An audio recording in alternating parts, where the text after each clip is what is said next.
si on savait au moins l'endroit le plus sûr où s'asseoir dans un bus, un avion ou un train en cette période de Covid, on voyagerait peut-être plus en sécurité. Depuis quelque temps déjà, les transports terrestres et aériens reprennent dans plusieurs régions du globe, après plusieurs mois d'arrêt liés au confinement. Mais que faut-il faire pour mieux voyager et réduire le risque d'attraper ou de transmettre le coronavirus dans les transports publics? En Afrique, plusieurs pays avaient imposé de nombreuses restrictions pour limiter la propagation exponentielle des nouveaux cas de coronavirus. Outre le port du masque obligatoire et le respect des mesures barrières dans les lieux publics et privés, le couvre-feu et de nouvelles règles de transport urbain et interurbain ont été introduits. Au début de la pandémie, les risques de contagion étaient très élevés, selon les experts qui se sont basés sur des études qui démontrent que les particules de coronavirus circulent dans l'air.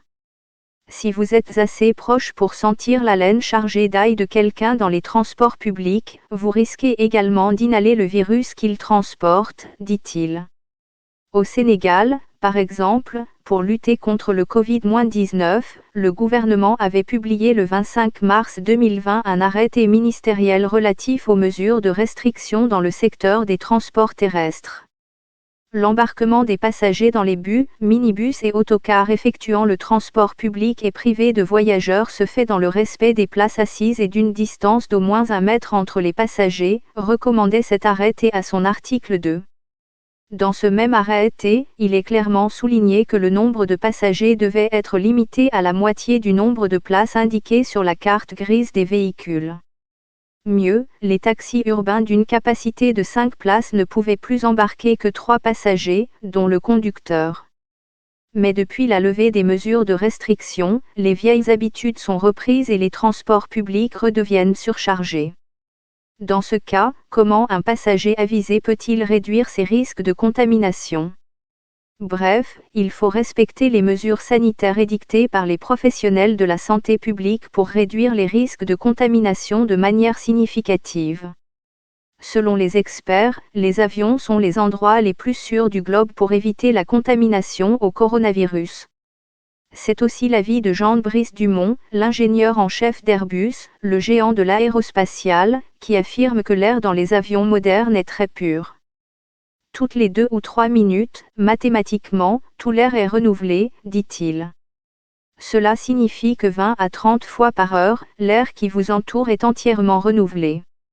Par conséquent, le risque en avion est considéré comme relativement faible en raison de la fréquence de circulation de l'air à l'intérieur de la cabine. Grâce au développement de la technologie, la plupart des avions sont équipés d'un filtre à particules à haute efficacité, High Efficiency Particulate Air ou HEPA. Ce système peut capturer des particules plus petites que les systèmes de climatisation ordinaires, y compris certains virus.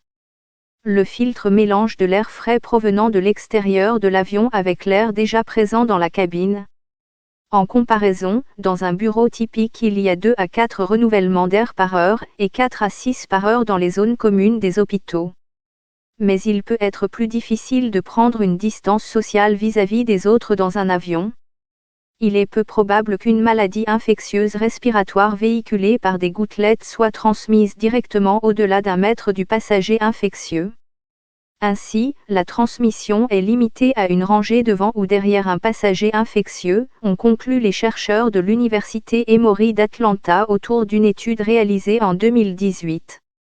Il est alors important dans ce cas de porter un masque pour se protéger et protéger les autres. D'ailleurs, un rapport de l'initiative Santé publique de l'aviation de Harvard indique que la décision des compagnies aériennes de rendre obligatoire le port du masque à bord des avions, entre autres, a amenuisé la transmission de maladies à bord. Avec une maladie respiratoire comme le Covid-19, plus il y a de personnes qui respirent, toussent et parlent dans le même air que vous dans un espace confiné, plus il y a de chances d'être infecté par le virus. Ce qui représente un véritable problème. Que faut-il alors faire ?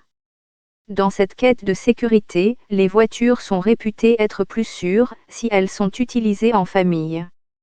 Or, si tout le monde prend sa voiture, il en résultera une tragédie des biens communs, c'est-à-dire une augmentation du trafic et un coût environnemental plus élevé, selon Fisher.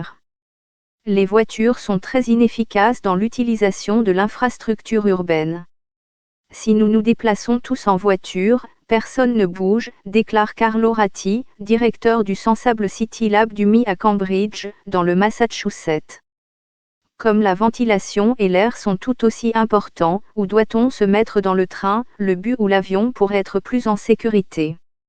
Étant donné que les bus et les trains ne sont pas équipés de filtres à air comme les aéronefs qui sont plus sophistiqués, il faut trouver un endroit idéal et sûr pour bien voyager. En plus d'encourager le port du masque, de nombreuses autorités de transport ont mis en place des panneaux et des autocollants qui rappellent aux gens qu'ils doivent respecter la distance physique dans le choix de leur siège, mais y a-t-il d'autres choses à savoir sur les sièges à choisir ou à éviter? Une étude chinoise récente a examiné comment la proximité des sièges influait sur le risque de transmission dans les trains. En retraçant les trajets et les sièges de plus de 2000 personnes porteuses du virus sur le réseau de trains à grande vitesse de Chine entre décembre 2019 et mars 2020, ils ont pu voir comment le virus s'était déplacé entre les personnes.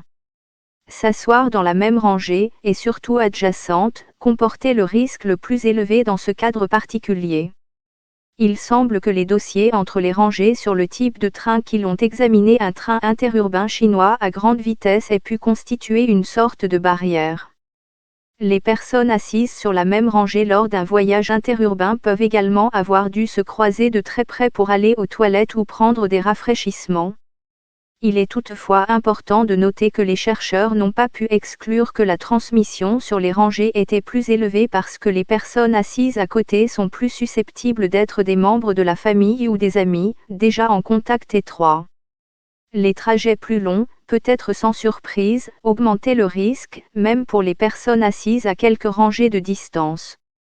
Après 2 heures, une distance de moins de 2,5 mètres, sans masque, était insuffisante pour prévenir la transmission, ont constaté les chercheurs. Il est toutefois rassurant de constater que le fait d'utiliser le même siège que celui occupé précédemment par un porteur du coronavirus n'augmente pas de manière significative le risque d'attraper le virus.